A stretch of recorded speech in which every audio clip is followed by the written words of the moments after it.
Hi everyone, I hope you all are doing good. First of all, I'd really like to thank you for all the participation and support to this campaign. This sort of participation really motivates us to work harder and bring innovation that can really counter the challenges in the industry.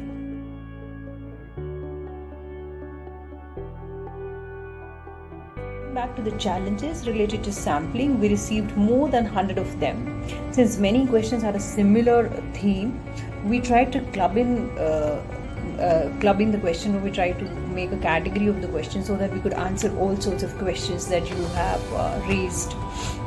The challenges that have been raised in collective, so there are total 7 challenges after clubbing that we came across through this campaign.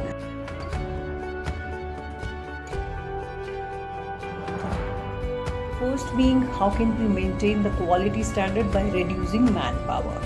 Now, maintaining the quality standard by reducing manpower,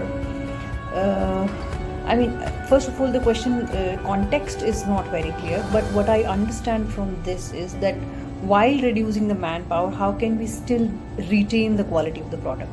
So the first thing that we have to do is we have to train the manpower. So it's not by reducing manpower, I would say by training the manpower we can maintain the standard. So when it comes to quality standard, we have to build quality into the product. We have to come away from a culture of checking quality from a product and going to building quality in a product. So once we start to build the quality, now how do we build the quality?